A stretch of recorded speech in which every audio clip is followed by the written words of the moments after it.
दुनिया में, हमारे देश में, समाज में एक प्रचलन है, बेटा होना चाहिए, बेटी की जरूरत सबको है। पर क्या आपने कभी सोचा है ऐसा प्रचलन क्यों है?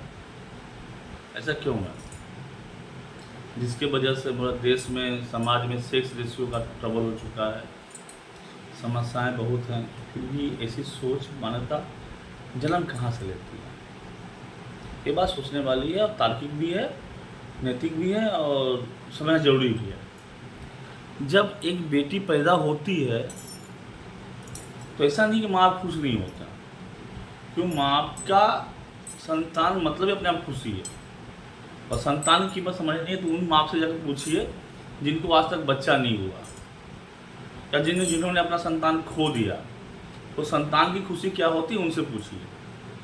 लड़का हो लड़की मैटर नहीं करता है, संतान की कीमत उनसे पूछिए जिन्हें बच्चा खो दिया है, जिनका बच्चा भगवान ना करे गुजर गए हो, या फिर जिन्हें बच्चा नहीं हो रहा सालों से शादियों के बाद। लेकिन फिर भी लड़का लड़की का जो चाहत है कि कहानी क्या है? कहानी क्या है? जब एक लड़की पैदा होती है तो पता नहीं क्यों बाय डिफॉल्ट ऑटोमेटिक माँ के माथे में आ जाता है, बेटी घर की लक्ष्मी है, पैदा हमारे घर में हुई, पराए घर में चली जाएगी, आज घर को संवारेगी, सुधारेगी, कल चली जाएगी और फिर तो उसकी हो जाएगी। यही थॉट है ना आपका भी, सबका, कि बेटी पराया धन है, बेटी हमारी किसी और की, मतलब हमारी, मतलब पराया धन मतलब क्या? किसी और की जिम्मेदारी हमारे है, और फिर जिम्मेदारी पूरा होते ही किसी और के घर चली जाएगी। बेटी पराया धन है, किसी और घर चली जाएगी, यहाँ तक ठीक है, यहाँ तक ठीक है। लेकिन सोच कहाँ है? बेटी जब पराया घर चली जाएगी, हमारा ख्याल कौन रखेगा? बुढ़ापे में हमें खुद का ख्याल खुद रखना होगा, क्योंकि मेरा तो कोई और है नहीं। भगवान ने एक बेटी दिया है, वो पराए घर चली जाएगी शादी के बाद, फिर उसकी हो जाएगी, तो बुढ़ापे में हम लोग अकेले रहेंगे। और बुढ़ापा एक ऐसा दौर होता है, एक ऐसा पड़ाव होता है जहाँ हर इंसान को, हर किसी को एक सहारे की ज़रूरत होती है, जैसे बच्चों की होती है, क्योंकि बुढ़ापा बहुधा बचपन का पुनरागमन होता है, तो उन्हें सहायता की ज़रूरत पड़ती है, सहारे की ज़रूरत पड़ती है, और सहारे की उम्मीद भी वो करते हैं, अपने बच्चों से करते हैं।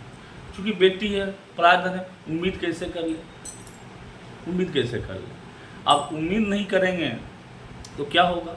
बेटी कोशिश भी करेगी तो ध्यान देगी, तो लोग कहेंगे अरे हमेशा मायके का ही ख्याल रखती है, हमेशा मायके की ही बात करती है, हमेशा मायके चली जाती है, हमेशा पीहर का ही हो गई है।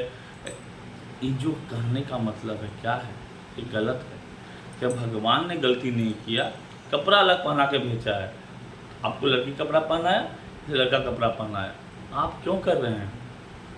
पीहर उसका अधिकार है, और जन्म सिद्ध अधिकार है, मायके उसका बल है, उसका संस्कार है, और जिस संस्कार बल पे उसके बहू बनाए हैं, और जिसके बल पर अपना परिवार घर उस पर छोड़े हुए हैं, वो संस्कार, वो जिम्मेदारी उसी मायके ने उसे सिखाया है। और यही डर सताता है जब बुढ़ापे में अकेले होने का, तो पैदा होती बेटे की इच्छा। तब लोग चाहते हैं हमें एक बेटा हो जो बुढ़ापा मेरा सहारा बने, जो बुढ़ापा में हमें साथ दे, जो बुढ़ापा मेरा ख्याल रखे। वो साथ देगा या नहीं देगा, बेटा अच्छा होगी या बेटी ही कर लेगी, ये बात की बात है। बुढ़ापे की इनसिक्योरिटी, सहारे की ज़रूरत, बेटे को पैदा करने की आकांक्षा आपके अंदर देती है। अगर समाज ऐसा हो जाए, भाई तुम भी मैंने, अब उसका बेटा भी उसको निभाए और बहू भी उसी को निभाए, इधर कोई ना निभाए, तो गलत है ना। ठीक है, तुम अपने माँ बाप को निभाओ, मैं अपने माँ बाप को निभाता हूँ, इरेस्पेक्टिव ऑफ जेंडर। इमोशनली हम दोनों परिवार को, दोनों बुजुर्ग को संभालेंगे, ये तो होना चाहिए। आप बेटे अपने माँ को, मैं बेटी होकर माँ की जिम्मेदारी उठाती हूँ, मैं बेटी होकर माँ की जिम्मेदारी उठा लेती हूँ, आप बेटे अपने माँ की जिम्मेदारी उठा लो। इमोशनली हम दोनों एक दूसरे परिवार की जिम्मेदारी उठाते हैं। तो ऐसा हो जाए तो फिर बेटे और बेटे के बीच में दूरियां नहीं रहेगी, समान समाज समान परिवार, समान संस्कार चलेगा। और ये मुहिम हमको आपको शुरू करनी पड़ेगी कि बेटी अपने माँ पे जिम्मेदारी ले, बेटा भी अपनी माँ पे जिम्मेदारी ले। बहू आपके घर की हो सकती है तो आपका बेटा भी तो है, आपका बेटा आपकी जिम्मेदारी ले ले और आपकी बहू अपने माँ पे जिम्मेदारी ले ले, दोनों प्रॉब्लम सॉल्व हो गया। अब इमोशनली चूँकि आप दोनों अटैच हो चुके हैं तो आपको दोनों का फर्ज बनता है कि दोनों तरफ इक्वल ध्यान दे दें। इससे क्या हुआ, पीहर मायके जिम्मेदारियां दोनों तरफ बराबर बट गई और आप लड़की होकर भी माँ की सेवा कर सकते हैं। आपका पति अपने माँ का सेवा कर रहा है, कोई शिकायत नहीं, इमोशनली दोनों की सेवाएं कर रहे हैं।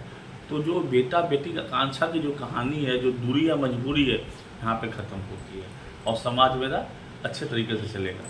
बेटा बेटी एक समान, समाज समान, संस्कार समान, देश महान।